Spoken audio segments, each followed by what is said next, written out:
are. So we have a up and running comment section. So this is good. Yo, Now I don't see any people in the room though. the man's gotta try to share this out so to The new link. Oh, there we go. There we go. We see the heads. We see the little thumbs. I think this is progress. All right. So, been a while. We're 2026. Old World is back. Old World hasn't really gone anywhere. David, you've had an outing in the last week. That's pretty crazy. You had a little fun time on Mr. Joseph's channel. Oh yeah. Joseph let me on. I got to get a lecture by my father, Tony Anthony Scandy, I think it is. Here we go. What's up, Raymond?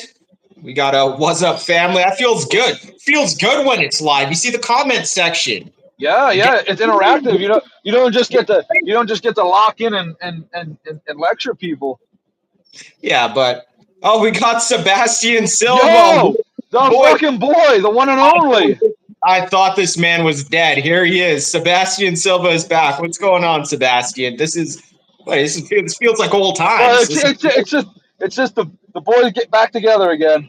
Yep. So, all right, David, let's get it cooking. What are we talking about today? What are we doing out here?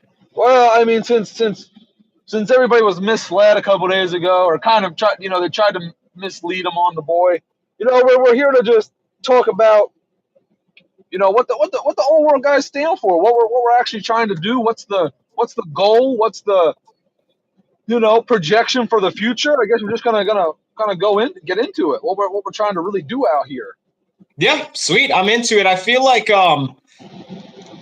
let me just do a quick little TDLR. So I feel for the American Line dogs. It's almost like a small cult following of people who are interested in these dogs. I don't think they are publicized enough for the general person to know what an American Line Corso is. I feel when you say American Line, it gets clumped into where people are like, well, there's the German Rottweiler and there's American Rottweiler. And the American Rottweiler is obviously the shit one. Or the German Doberman and the American Doberman. It's like it always has a negative connotation when it has American in front of it. So I feel like let's unpack that there right away before we carry on. So quick rundown. The American Line dog started from one Mike Satilli Sr. He started it from his stock of very good show quality Neapolitan Mastiffs, which were Mario Corci, Di Ponzano dogs, crossed to a Shih Tzu Rottweiler, crossed to some Land of Giants American Pit Bull Terrier. So right there, that is the base. That is the nucleus of the American dogs. Those dogs were huge in the early 90s, carrying on into 2000s. And then all of a sudden, the import flood came in, and then a lot of that blood was lost. So good enough, David? Good enough? We're good with that? Yeah. Okay. So that's what we mean by American Line. And don't have it misconstrued. Mike Satilli Sr.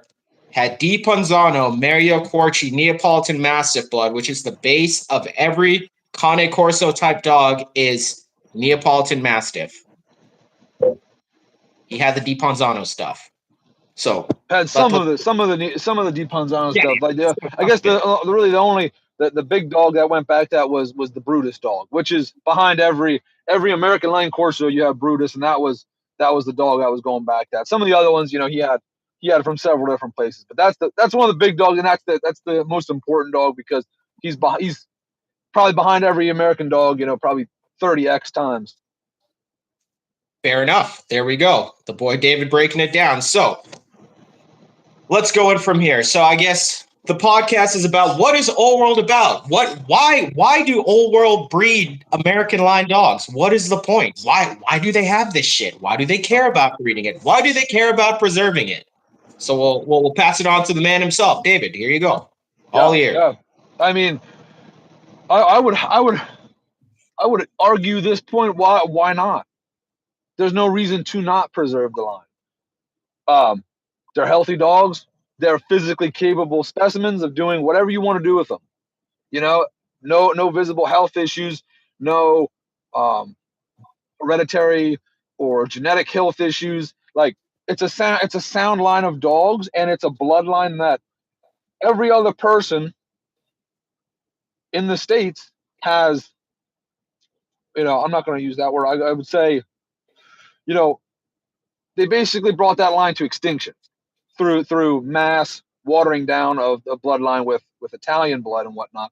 So I would say, why not? I found the last living stock that's basically pure on those lines, downline from that original stuff. So I would propose, why wouldn't we preserve it? That's fair. So I think another thing that I heard on that whatever on Joe's channel is when you mentioned you got your dogs from the Amish. That point was kind of just glossed over, and like it was a negative that, oh, you got your dogs from the Amish. Do you even know where these dogs came from? Blah blah blah. So I feel like that was a discredit to how the Amish breed their animals. And if you want to elaborate on that a bit more, because I feel like that point is just run over. But what I want people to understand is throughout that time, for years and years of years, you're looking at old pictures, you're running through everything you can do to see the phenotype of the original American stock of dogs. So when you finally see that in real life, and you're like, holy shit, like that's here almost to a T. Like I feel everybody just they don't understand that. Like, it's like you finally see what you've been looking at that's been gone 20 years, and then it's right in front of you. And you're like, oh, that's it. So I feel when people are like, oh, you got it from the Amish, like, yeah, you found what you have been searching for. And I don't like how that was just brushed aside, like you got it from an illegitimate source of breeding. So if you would almost like to go into the breeding practices of the Amish, when you saw the dogs, how you knew the dogs were, what you were looking for, and why those lines were not contaminated amongst those people. Just do me a favor and go in on that a little bit, just to help the general public understand, please. Yeah. Well, I mean, first, I want to start off by saying they tried to discredit the dogs that came from the Amish because they said, well, how do you know where that stuff come from? Is the papers true? If you understand the religious background of the Amish, they're almost honest to a fault. They truly believe in wholeheartedly not lying or not just not lying about anything. Like they're super truthful. They're not bullshit. At least the ones I've dealt with. Yes, I'm sure there's some bad eggs out there that lie and whatnot, but the ones that I've dealt with have been truthful almost to their own detriment. So I just want to start off by saying that. And anybody, or I guess anybody, but I could go and look through the pedigrees. I could call the ISTCF and I could tell them where all the dogs came from, the owner and the breeder of every dog that's in my pedigree. Anybody can really do it, I believe. But I could call them up and say, okay, where did this dog? What was the original? Like the original dog Maximus? I could call them up and say, who bred this dog? And they'll give me the name. They'll give me the name of who bred the dog before that. It's easy to track. Anyway. We're not going to get on that too much. But as far as the Amish and the breeding practices, the thing that they discredit them because you hear a lot about Amish and puppy mills and whatnot. Well, it's pretty hard to puppy mill Corsos. Number one, you can't stack Corsos in cages 10 high, and you can't really do that stuff. I've been to hundreds of Amish kennels, and I don't know if they're just hiding the puppy mills from me, but I've never seen one. 90% or actually 100% of where I've been, they have, I don't know, some people have 2, some people have 6 Corsos max, just on the farm. Just either loose on the farm or they'll pen up their females and they'll leave the male loose or whatever. But they treat them as livestock. They're not big on the the heavy veterinarian care. They leave the dogs to their own devices. So the dogs have had this incredibly hard selection process that's been put on them for the length that the Amish had them. They entered the Amish hands in about 99, 2000 is when they entered the hands of the Amish. And they've had them, so what? They've had them about 20 years, a little bit less than 20 years when I picked them up. And so for 20 years, give or take, they've had this selection criteria put on where strongest survive, strongest are going to breed. The ones that get sick and pass are going to do that. They're not going to be put back into the population, therefore, because they passed. So this selection process has been put on the dogs, naturally breeding, naturally whelping. The list goes on. And then I receive the dogs. So I'm getting almost a superior genetic specimen to what the dogs were even back in the day. Tony and some of these other guys to name him are trying to compare my current day stock to the stock of 30 years ago or more. It's the same bloodline, but it's no longer the same stock, because after 20 years or more of selection by the Amish, it's a whole different animal, right? So that's kind of to wrap it up. That's what the Amish kind of do with the dogs. I don't know if I missed any points, Scream, if you want to keep me back on track there or not. Yeah, for sure. So what David is saying there, the Amish had a more rigorous selection process, as in the females had to naturally whelp. They tend to not baby their dogs, so they're going through harder conditions just to survive. And, it's kind of like you got handed this great package when you found those dogs, because they've already been through those hardships being bred like that for years. So, David, I'm going to touch the comment section really quick because it is pretty active today. So maybe you're going to start answering a few of these questions. I'm going to start off with a question from Raymond Coleman. Raymond said, I listened to a video you did with another podcast and said the Amish did an accidental inbred breeding, but it was something great without knowing. So that's from Raymond. Yeah, you want me to touch on that at all? Or? Yeah. Just give a little. So the Amish, they tell me they don't actually believe in inbreeding and line breeding, but they do it without even realizing it, because within the community, there'll be several breeders within the community of the Amish. They will pass around the same stud males for years. They'll pass around the same stud male. Everybody will use the same stud male for 10 years. And obviously they'll breed a female for a long time. I mean, they'll usually breed females for 5-6 years before they're done with them. And so those females are going to the same stud male almost every breeding sometimes, and then they'll keep a pup off that, and then say somebody will get a half sibling, and they won't really ask to see the pedigree. They don't breed on pedigrees; they breed on the specimens themselves. So they'll find a guy with a stud that they like, and they won't question him on the breeding, because all they know is it's not the same stud they've been breeding to. So they'll take their dog, and then there you go. You have a half brother, half sister. Or sometimes they'll get pups out of the same litter and not even ask the person where they got them from, their other Amish brethren, and they'll go breed two siblings together or something of that nature. And it's kind of done out of, sometimes I think almost every time it's done out of accident, because they don't really try to inbreed or line breed. But I've found countless dogs inbred and line bred on what I believe are fantastic specimens, healthy specimens. That's the other great thing, is they breed these dogs for the entire longevity of the dog. So they're breeding a male for 10 years. So you get to see offspring from that dog for 10 years. You get to see the stud himself at 10 years old, still doing his thing, still living, still can still function, no health issues. That tells me all I need to know. So yes, it's kind of accidentally done, but it's great, because I've pulled up and been able to see all these lines, see these old dogs that have been producing for all these years, and then been able to take advantage of picking up offspring and counterparts. And sometimes those dogs themselves, I picked up several old dogs that have already been, tested, proven, seen countless offspring, and then I get to obtain that individual and use it myself. So there's a little bit on the background there. Okay, awesome. I'm going to hit one more question in the comment. We got one from the boy Sebastian.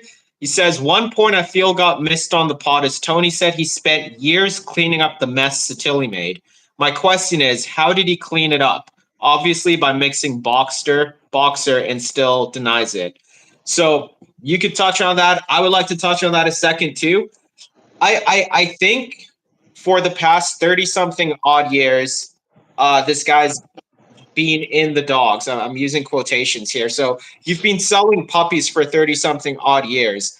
He says clean it up, but really he would never get rid of his original stock. If he thought Satilli did such a sacrilege to the dogs, he would have called his whole program from there, started fresh with all Italian dogs. But then you're starting from either adult dogs you have to import or puppies you got to grow out to keep it going. He just wanted to keep the flow of money going, so he was just breeding whatever together. To this day is why he still doesn't have line bred, inbred dogs. Like to me, the depiction of a Tony Scandi dog is a hyper tight boxoid dog that everybody's breeding in the States. There's nothing that separates Tony for selling his pups for, let's say, $3,500 from the guy on the street who's selling a boxer type dog for $1,500. They're all scatterbred. They all look like boxers. What's the difference? What are you really bringing to the table? I mean, that is one of my biggest gripes with that. And for 30 something years, you've been producing hundreds of litters. So he's going at David saying that, hey, David, you have a high probability of your dog biting dogs. But in sheer numbers, he has produced more dogs to the public, tied in with the American blood that he says is unstable. So like, let's run some numbers here.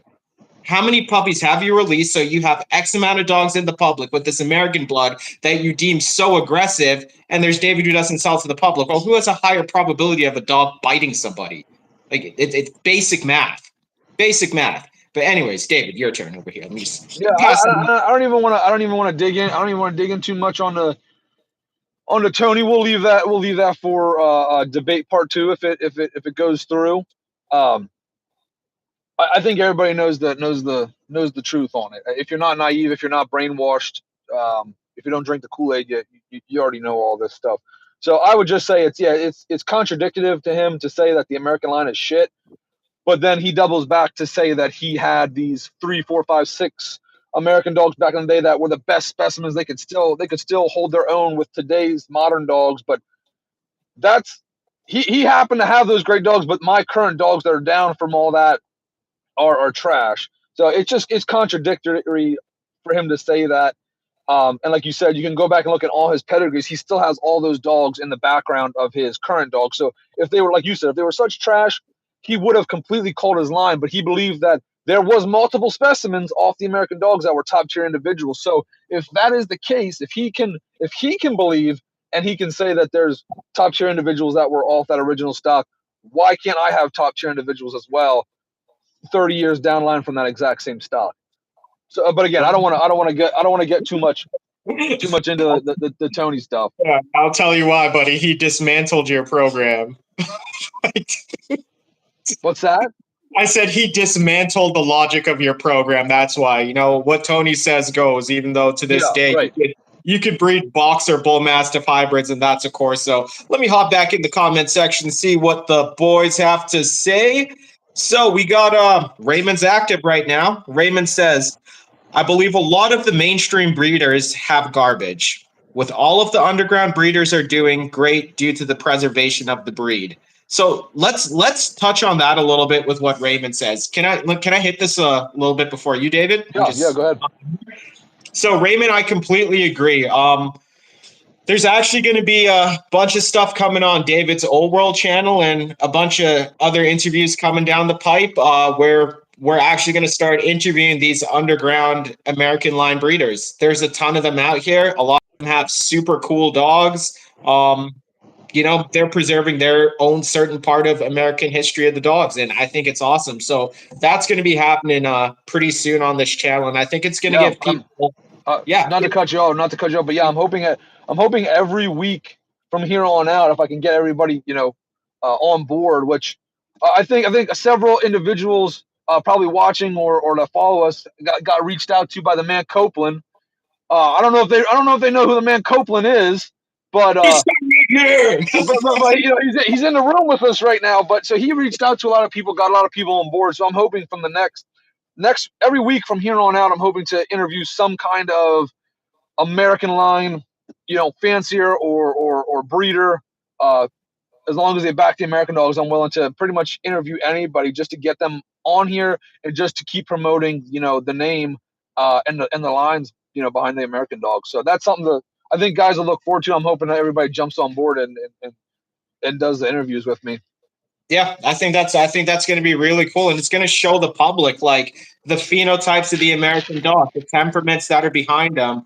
Why some people believe that line of dog is superior. I really do think just because of all the information being funneled out from certain organizations saying that the Cane Corso is that's why people they don't know about anything else. Like, how many people do you see in the public and like, is that a Cane Corso? I heard they're a Roman war dog. Their bite force is 700 psi. Blah blah blah blah blah blah blah. They don't know it's all garbage.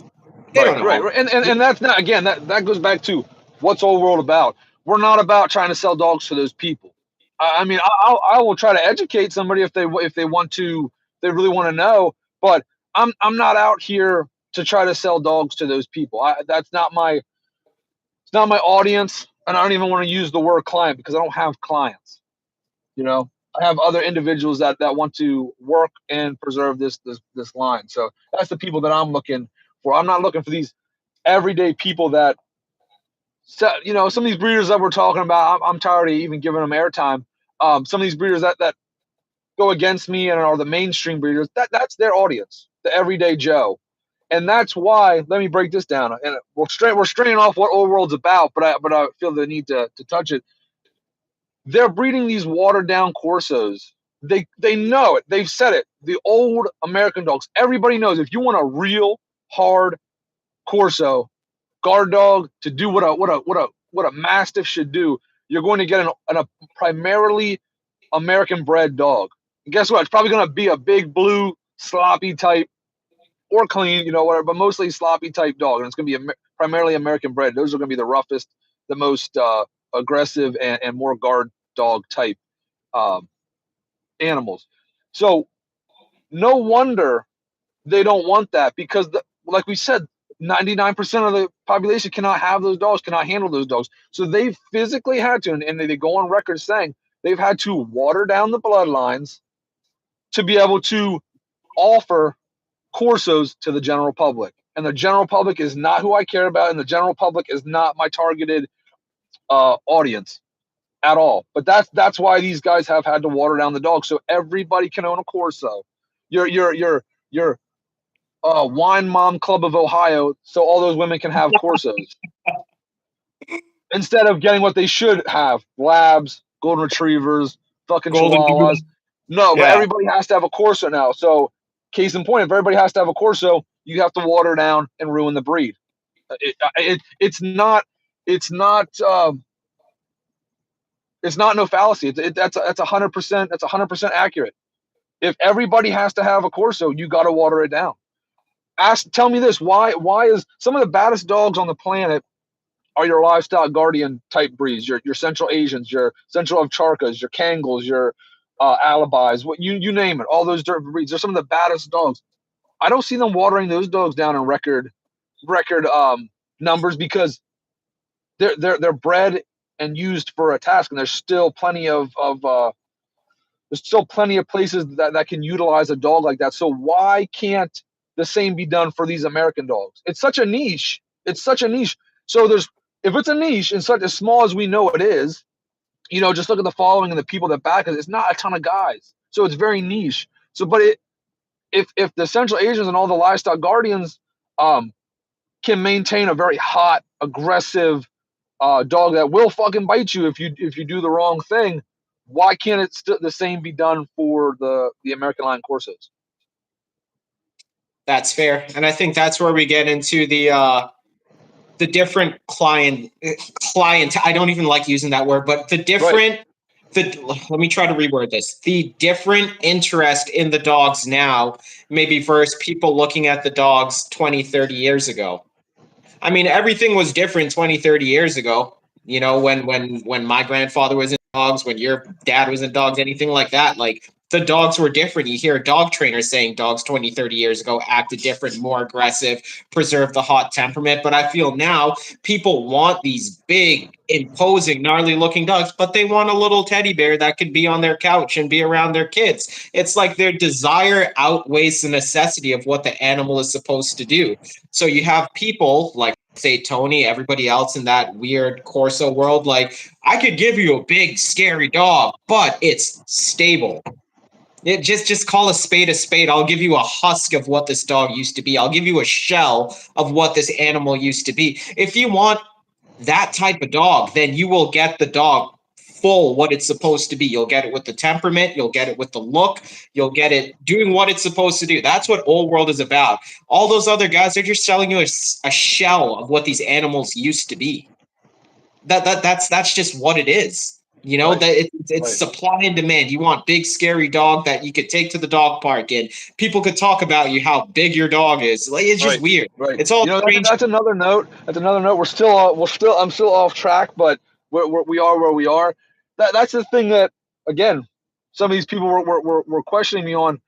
I don't bring people to my house. that aren't supposed to be here. I don't take my dogs places. Like, I live in the country for a reason. I am basically a recluse. Like, where in my area, dogs are still used and kept for what they've always been used and kept for. Like, around my area, if somebody gets bit by a dog, they're gonna chalk it up to like, hey, it was my bad. I was probably doing something I wasn't supposed to. It's not the dog's fault. Even if you really weren't doing anything, that's usually how people chalk it up. It's just like, hey, I was probably too close. I was probably doing something I shouldn't have been doing. You weren't supposed to be there. Or you weren't supposed to be there. Even the slightest thing. It's just like, hey, I've known guys that are walking in the street and a Rottweiler comes busting down the driveway in the country and nails them. And it's like, yeah, the dog shouldn't leave the property. But in the same aspect, those guys are just going to be like, hey, I shouldn't have been walking on the street. Or, I shouldn't have been past that. It's a different culture around here where we're not going to get bit by a dog and go sue the person. We're going to get bit by a dog and be like, well, that dog was doing his job. It's just a different culture, and people don't realize that when you live in a cul-de-sac, when you live suburbia in a community where your next door neighbor's 20 feet away, you can't have those dogs. That's what we've been talking about. You can't have those dogs, but out here you can have those dogs, and there's plenty of people that still live in rural America that can use these dogs and can responsibly own these dogs, and that's the big key thing: responsibly own. I understand they can't own those dogs and be responsible because they're those American. What's that? Like where you're saying they're a liability, they can't own it in those areas of town because first of all, it's stupid for them to do that. Like, why? And no, I agree with you, bud. I agree with you. David, comment section. You ready again? Yep. Okay. So I want to answer this guy's question over here. It says down to earth. It says, how are breeders confirming pure Corsos? Are they using the likes of Embark in that? Do you want to touch that, or are you passing it here? What do you want? I guess I can touch it. I mean, that's what they're doing. I mean, they're using the Embark and stuff to hit these to get these pure Corso results and advertise pure Corso. But we've already kind of been down that. It's like that stuff is accurate and it's not, and it's going to sound like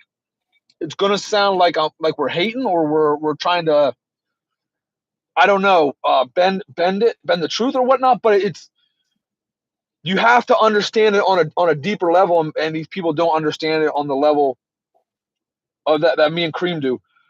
They had to take DNA from a base. They had to take DNA from different dogs to create their markers for the Corso.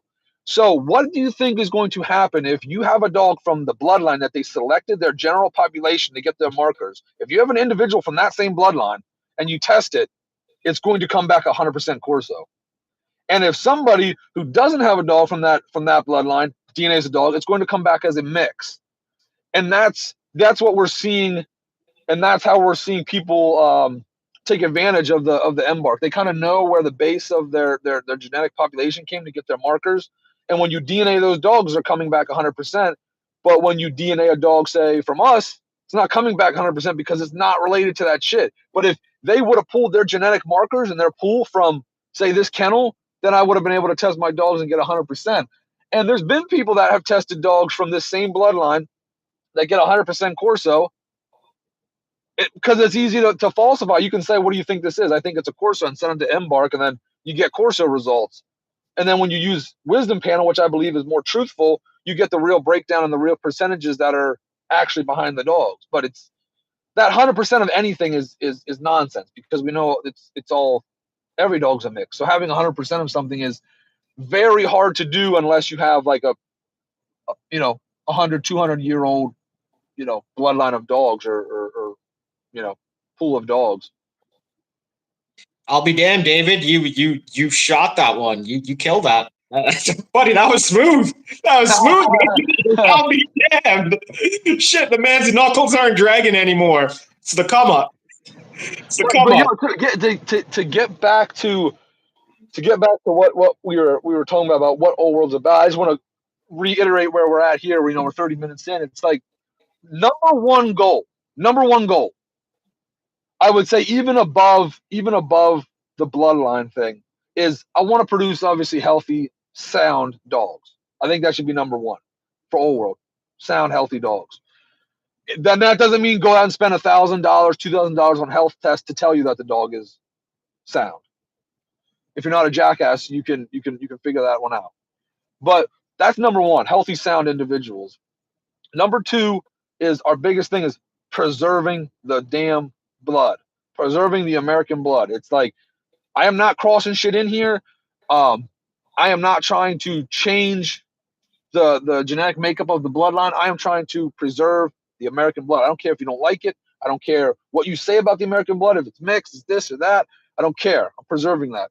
Then number two is keeping the temperaments in check, keeping a hard dog, a guard dog, a dog that is going to have the natural inclination to guard and keep people off your property, keep animals off your property, whatever. Like that's number three is the temperament, keeping a hard dog. That's a dog I like.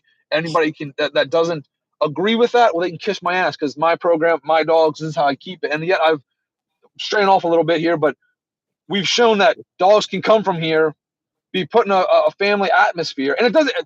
Being put in a family atmosphere does not mean I sold it to the general public. That means I sold it to a guy who's already been into Corsos for several years, and guess what? He happens to have a wife and children. So of course he's going to have a family environment.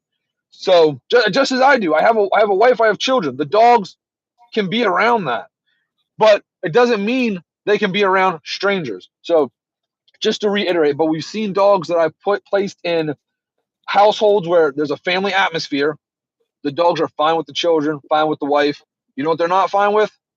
Strangers. And even though we've seen guys put enough work in with socializing the dog where it's neutral to strangers, but then the dog still reacts when a threat is displayed. Now, like I said, that's not how I raise my dogs. I don't have to do that because I live in the country for a reason. I don't have to socialize my dogs. If somebody wants to do that, they're more than welcome. That's their God-given right. It's America. Do what you want. And I've even told those people I wouldn't raise a dog that way, but like I said, they did it. I keep my dogs a certain way. They keep theirs, but it shows the versatility of the American bloodline. We've seen it do everything. Mind you, I'm gonna backtrack here. American Corsos were the first to do everything. They were the first dogs to touch down in the U.S. was the American dogs. They have been the first to do everything. Every title, every accolade, the American dogs did first. The American dogs, even I want to say it was a dog, a junior bred, was one of the first American dogs bred to go back to Italy and win a championship. That was a brindle dog. Chestnut brindle dog with the big blaze in the chest. It was off of, I think it was off of Duro. Yep. The American dogs have done it all. Now they want to come in and they want to act like, oh, I had the first dog to do this, I had the first dog to do that, and it's Italian. No. You go watch all the videos, look at all the old dog worlds, they have the accolades listed. The American dogs were the first ones to literally complete every task. And now they want to forget that, and then they want to promote the Italian dogs for having these certain accolades. There was personal protection American dogs back in the day. There was police force courses back in the day. You've seen it on the old Belmonte video. They said that. There's plenty of canine good citizenship American line dogs back in the day. You name it. The American dogs accomplished all that shit first. So if all those dogs could do that back then, when they were more of a mix or more of a fresh mix than they are now, why can't the dogs that I've refined for the last several years and the dogs that the Amish refined also do the same, have the same accolades be put on them? That's what I'm talking about. So let me hit the comments real quick. David, you're killing it. You're killing it. The speech is crazy. The speech is crazy. The man is leveled up. This is wild. When they don't try to play, when I don't get played and backdoored, and when I'm allowed to speak, when I get allowed to speak, the man can hit the flow state once in a while. But you know, when I'm what do you call it? When I'm restricted in my ability to complete full sentences because there's a man lecturing over top of me, it's hard to get a flow going. No disrespect, Dave. I'm going to hit the comment section. Yeah.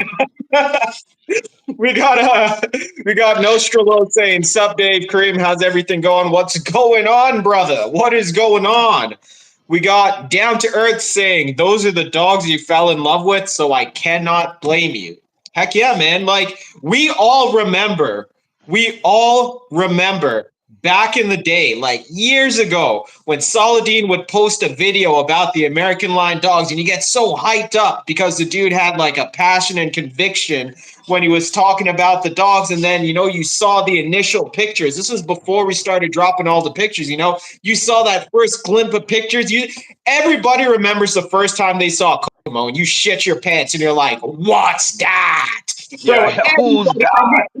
Everybody remembers the first time they saw those dogs, and you were like, "What is this? That is the coolest shit I've ever seen in my life." Like, there is a different allure with the American dogs versus the import dogs, and there is still to this day a strong following of people who are like, "Man, that was the shit back there. You didn't have to be there. You could do enough research, talk to enough people, find out enough, and be like, I understand what's going on over here." Like, and then I think for me, I'm just going off on a tangent here. I'm pretty sure I got blocked from dude's page just because I kind of fired off on him. But even for Saladin, it's like you did not keep that same energy going into the future. You did not keep that same energy going in. Like, you have, mind you, not to cut you off, Cream, because I know you're building up, but the crazy thing is the man backed Old World for a minute until Dave. I sent this man pictures. I sent him pedigrees. He's seen the dogs. He's like, "Shit, you got the blood." As soon as I didn't agree with the narrative of the dogs being from, like, the Satilli dogs being originally from Italy and them all being the same shit, that's when the man flipped on me and crucified me. Until that, he wanted the dogs. He was posting pictures of my dogs on his page. People remember. They seen the pictures of the Old World dogs on Saladin's page. But as soon as I didn't agree with his exact narrative of the dogs all being from Italy, that's when the man switched up on the boy and on the program. Yeah, and I mean, it's crazy, but I mean, if that's what he wants to do, fair game to him. But my thing is here's where I stake the flag. There's a new generation of guys, and this is what we back.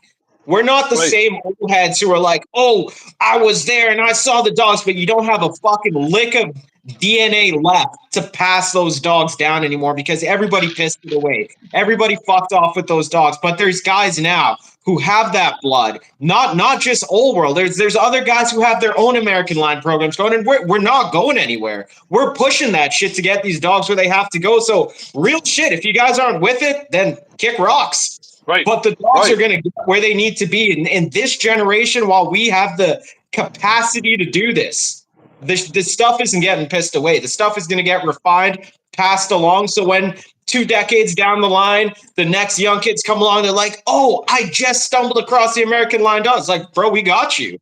And we fixed it up for you. Carry on. Right. Not to mention here, me and Cream were talking about this the other week, or just a couple of days ago, and the reason we hype up the Old World blood so hard, and we say it's as good as it is, because there is no other American line program that has dogs as clean genetically and as inbred and line bred as we have our dogs. My genotype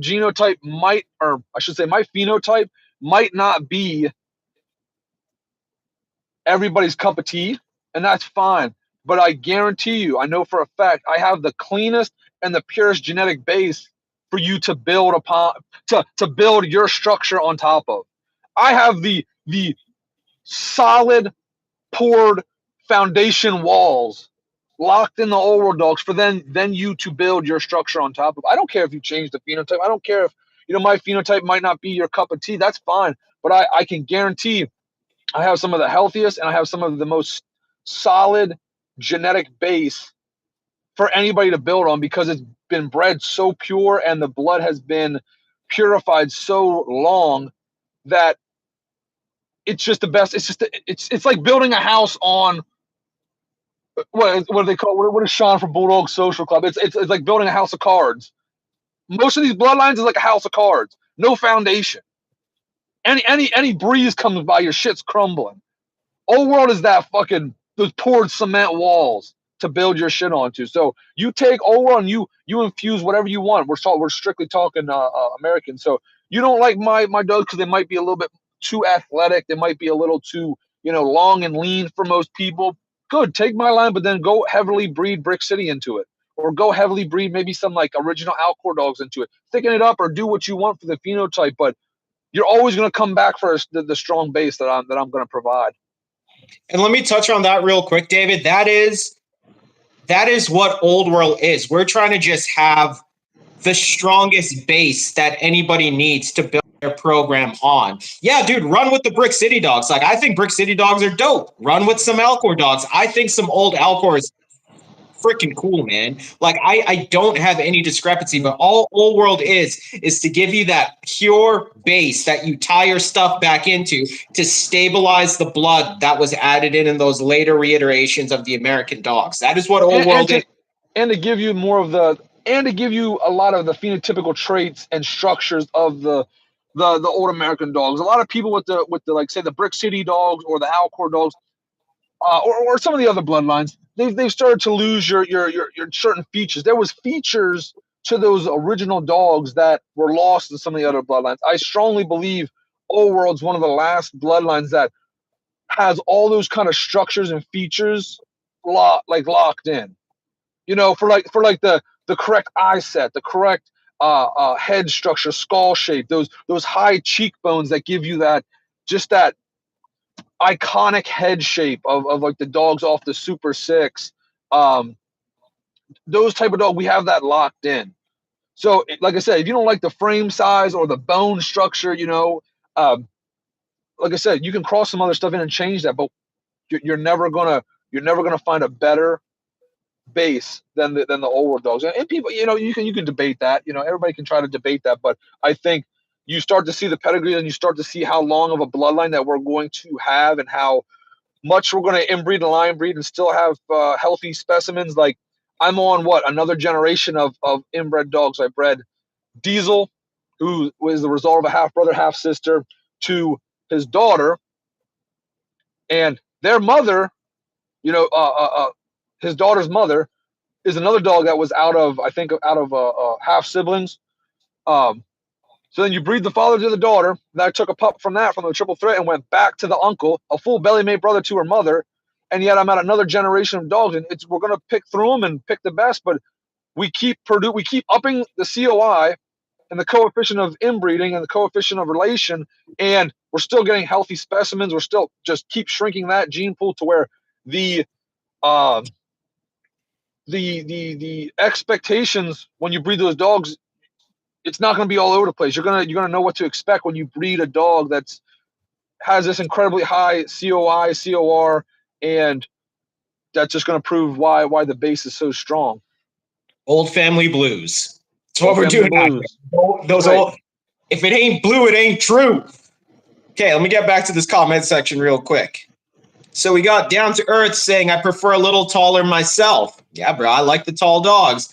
Iron House is here. He says, Old World or No World. So right. I talked to the boy real quick before he hopped on the pod. He's like, is there anything, that you think we should touch on? And he kind of said the same point as you. He's like, you're preserving the temperament of the dogs that were bred for a purpose. Their purpose was to guard. So it's like, why piss that away? Keep it on. That's why people were into these dogs in the first place. I'm not trying to butcher the message, but it's kind of just carrying on what the dogs are supposed to be doing, not changing it, not messing around with it. These are what these dogs were for. There's still a new group of people who want that.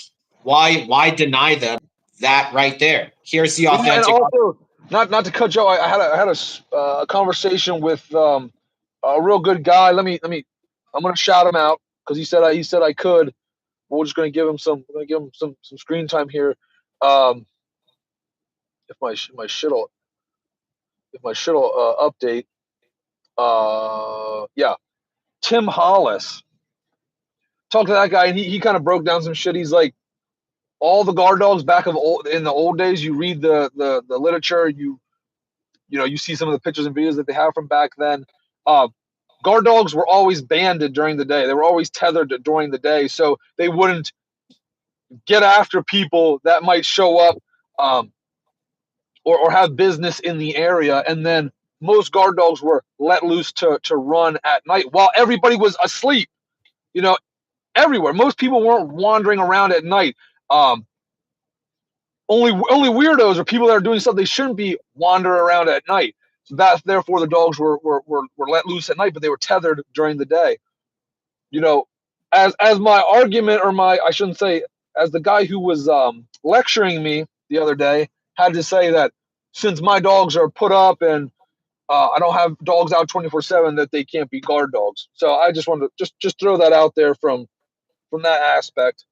Yeah, I agree with that. Like, my family is Trinidadian. I grew up in Trinidad. During the day, there's 15 dogs in kennels. During the night, there's 15 dogs out of kennels running the acreage. That's life. So that's what guard dogs are used for. So I understand where you have like the wine moms of Ohio who are just, they want a big, mean, cuddly monster like that really doesn't do anything. Yeah, that's fine for you guys. You live in a gated community in suburbia. There's some people out there who live in like a little bit rougher areas or who live rural or who have peace of mind knowing that they have guard dogs. It's just different strokes for different folks. So I'm like, you can't say that that's not allowed. Like, I don't understand. Also, one thing I want to touch on is I'm not trying to go down this route, David, but showing those personal protection videos of dogs with no intent hitting a sleeve and running up on your porch and barking and then running back in the house and being like, these dogs are going to protect you. Brothers and sisters, how can you look at those videos that man posted and be like, yeah, that dog not me. Come on, man. The dog's not even playing a game. The dog's damn near having a heart attack trying to run at the sleeve. It just blows me away. But I guess you're not going to change those people's minds. But right. Come on, bro. Come on. I don't understand. I don't get it. I'm watching this and I'm like, doesn't make sense to me. I can't rationalize. Yeah. This is just crazy. But like I say, that's not the audience that we try to captivate. We try to keep it for the homies, Like Ironhouse just said, old family. That's what I'm talking about, brother. That's what I'm talking about. Man says old world or no world, bro. Loving the comment section. Yeah. All right, what you got to say, David? You look deep in thought here. No, I've kind of lost track of where we were with the topics and stuff. Oh, buddy, we went full maxing here. We don't know where we are. So, any other topics that you have that we should go in on that you can think of off the top of your head? Comment section. Just I feel like we touched on a good bit already.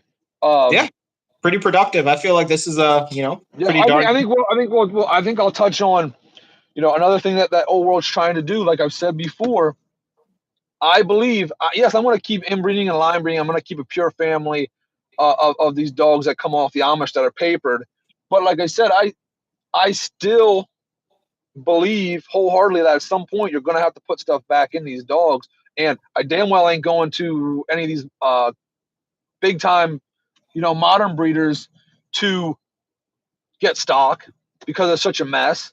So I still believe wholeheartedly that we have to find old line Rottweiler to put in these dogs, either old clean Neapolitan Mastiff blood to put back in, and it's not hard to find good game dog blood to put back on the dogs, but that's still the trajectory for me. I'm planning on making some sidelines with that stuff and presenting that to the public. Obviously it won't be on any registration paperwork. I plan on still launching my own registry for American line Corsos, and those crosses are going to be allowed and they're going to be documented, and you're not allowed to register until certain percentages, but that's still the plan. I want to put neo-rot pit certain percentage amounts back into the dogs. I believe that's what they're going to need.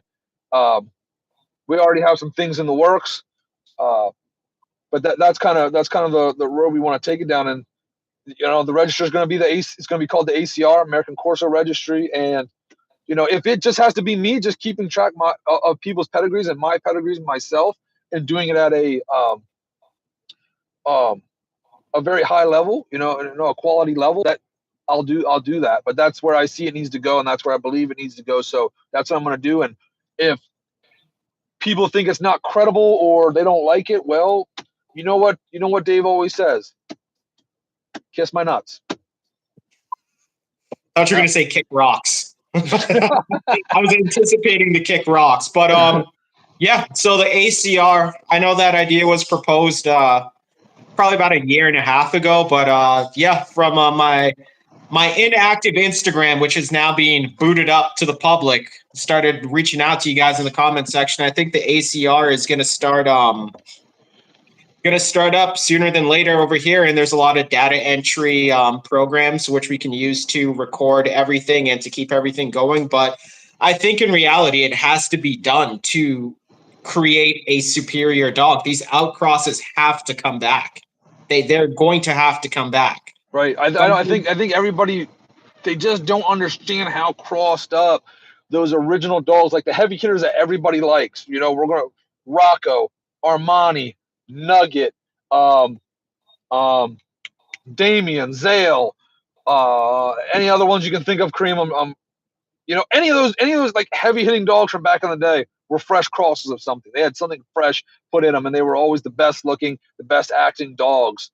So yet again, I feel like you're going to have to do that to get, you know, some hybrid vigor, to switch up the look maybe a little bit, get some different temperaments, because everybody doesn't want the same shit, right? Some people are going to like a little bit more high prey drive dog. Some people like myself like a little bit more heavy defensive driven dog. Not everybody likes the same size. You know, you know what? At the end of the day, it's just we're experimenting. We're seeing what works. We're going to see what's the best thing to do, but everybody knows you cannot close a stud book and just breed the dogs forever. Like, you need to put other shit in there. Like you need to put other shit in there. Well, if we look at like the FCI breeders, you know for damn well they're adding some new stuff in there, because you see such a drastic change in the phenotype, like drastic, to the point you're like, I'm convinced that they're damn near putting Borbles in the dog now, just because of the mass that a lot of these Corsos are coming out with. Right. And it's only synonymous to that dog, and the face and the eye set and everything. So I mean, like, I think the American dog, to bring it to the pinnacle of what they're going to be, those stud books have to get opened again, and it's going to be holding, you know, the American line breeders accountable to the stock that they're using. Don't just go out and get a Rottweiler from down the street. Go source out the best Rottweiler blood you can. You know, there's a lot of people who have title working Rottweilers. Go find one of those guys. Be like, hey, let me stud to this. Let me do that. Like, do it to the best of your ability to make the dogs truly superior to the counterpart. Because I already believe they're superior. But I think in 10 years, if, like, let's say all the American breeders double down, open the stud books, do A, B, and C, and then we look at the Italian lines in 10 years. I mean, tell me we don't crush them. Tell me they're already getting crushed. Yeah, right. I mean, anybody that can look at those dogs and say they like that look, that undershot, heavy stop, pinched nostrils, super heavy jowls, like bug-eyed. They're just disgusting looking animals. They don't even look capable in any like any part of the imagination. They just look like disgusting animals. This man said disgusting. Yeah. This man said disgusting looking animals. They are. They really are. I don't know how you can't look at like look at an American line dog. Like look at my man Duro right here. Look at that face. Look at that man's face right there. You can't get any just fucking cooler looking than that. That is so funny. Let me hit some of these comments. Yeah, let me hit these comments. Dave's getting fired up. All right. Okay, we have. So this is coming from Valleybred. Tony asked, how could ACA have merit, yet the AKC is championing straw dogs, and he has consistently shits on straw dogs and says those judges are paid. So how could the AKC have any merit? So, slow clap. You know, they're putting it together out here. These I don't even have to say shit. You don't even have to say shit to that. It's like, come on. That whole argument right there about the merit of a registry it blows my mind, because any of these registries, if you're not a jackass, as they say, you have to provide photo evidence and of pedigree and registration for these other registries to register their dogs. You don't just pop up with a dog and say, hey, register this for me, and they register. Now, obviously, you can hang papers. Anybody can hang papers. I mean, everybody's been doing that for fucking years. That's easy. Like, literally, a 2-year-old could do that shit. But the thing is, nowadays, you can say that you're hanging papers. I'm like, David said hanging papers is easy. He's hanging papers. Yeah, whatever. But what I'm saying, you have to have the papers to do it. Even if anybody wanted to have like the American blood, you'd have to go back and like find those papers, dig them up, somehow get your name on them, and then send them to these registries to get that registered. It's not. You have to have that stock, or you have had to have that stock at some point. Not everybody can do that. But what I'm saying is, these registers, like say the ACA for example, who I deal with, you have to present them with your actual real pedigrees from another credible, or should I not use the word credible, from another recognized registry for those dogs to be recognized. Like I can't just go to the ACA and say register this dog. I have to provide them with a photo of my current registration and my current pedigree for, say, this ICCF dog, for them then to register that dog into their database. You can't just show up with a dog. That's what they're not understanding. That's why they don't understand that really all the Corsos that are on ACA are ICCF dogs. They're just recorded on other paperwork. They're still ICCF dogs. Let me touch it real. Let me dive in here. Let me that ball real quick. So for the ACA dogs, I don't think a lot of people realize, like you said, they're ICCF dogs. They just went to that registry. Some of the best looking American stock are locked in that ACA paperwork. Like, just some of the cleanest genetic dogs are in that ACA paperwork. So they all come from the same place. They're all, like, if you run the pedigrees and you run it to the ICCF, they tell you exactly where the dogs come from. So I feel like, in the grand scheme of American blood, people are going to have to start understanding that the ACA is going to have to be an avenue where they're sourcing their dogs from. It's just, there's no way around it. There's literally no way around it. If the best dogs are locked in there, you're going to have to hop on over there. Like that's where we're not even saying that to try to persuade, to try, at least I'm not trying to persuade. If that's not what you want, that's not what you want. Don't get it. But what I'm saying is, it doesn't make any logical sense to say I can't have this this registration or this paperwork when they provide everything that any other registry would provide. They provide your registration. They provide you with a 7-generation pedigree.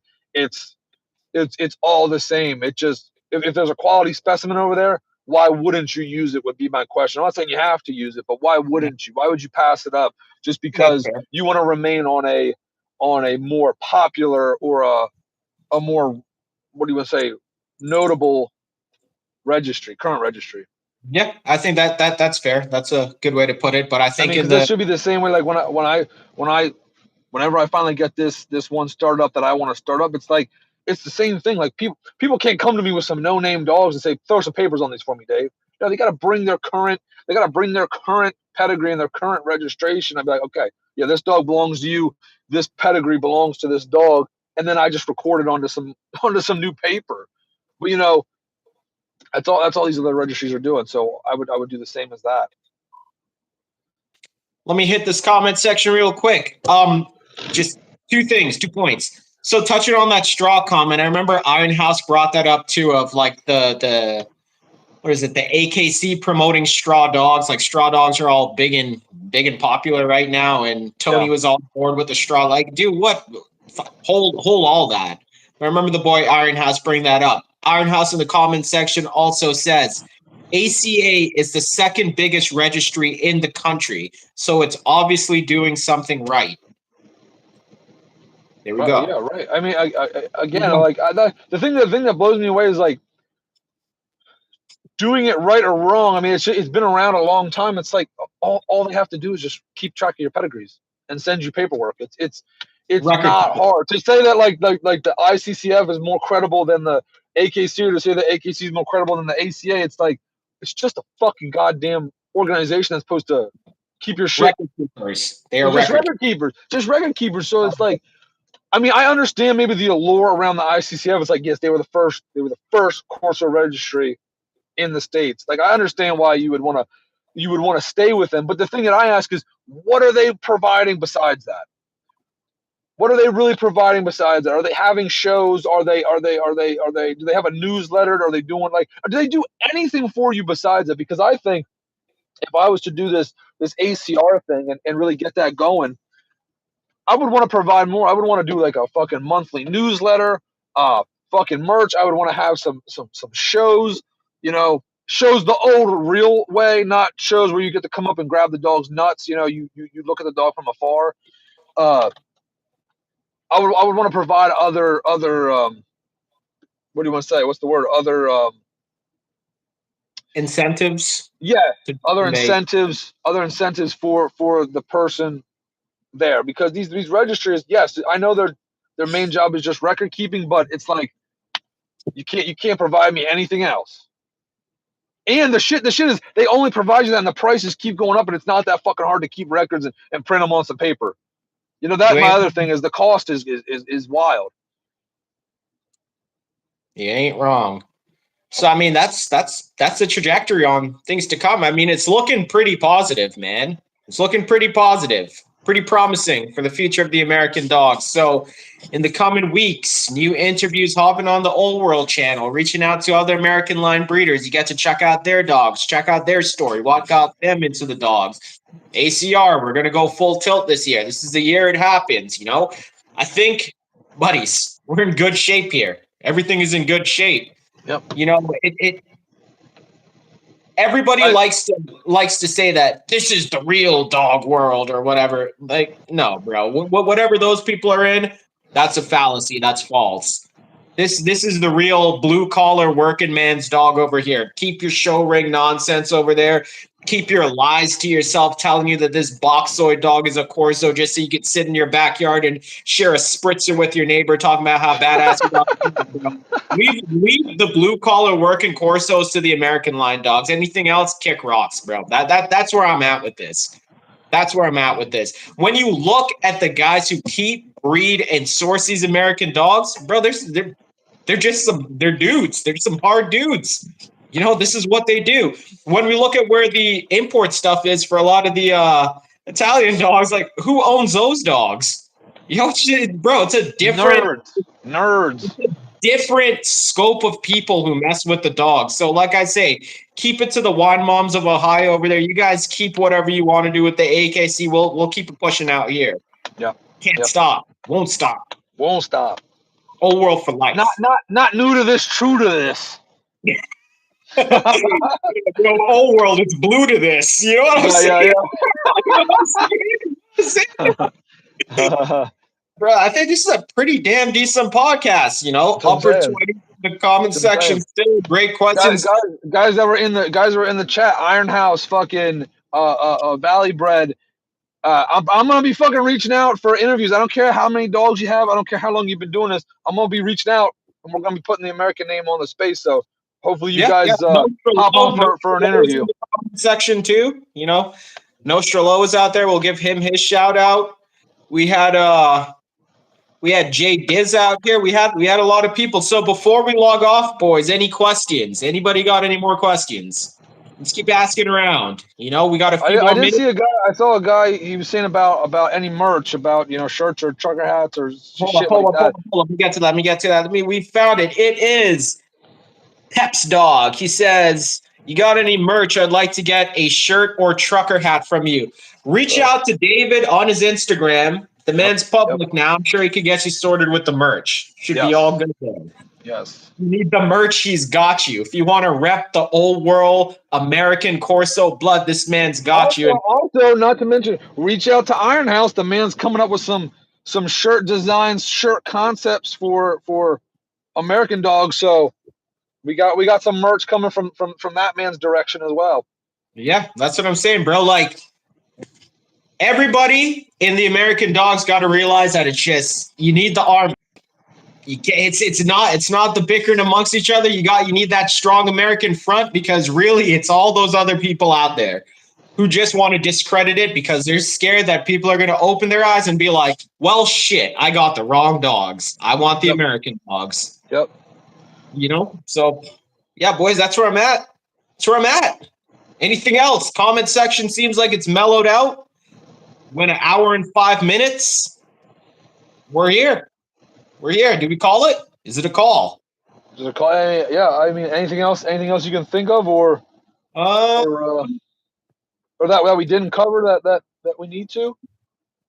No, I'd say we're good. I think everybody's gonna get the interviews going. It's gonna be good to see some other guys up here showing off their dogs and everything like that. I know there's a few kennels that I really wanna see, hear them speak, and yeah, man, I think that's a good one.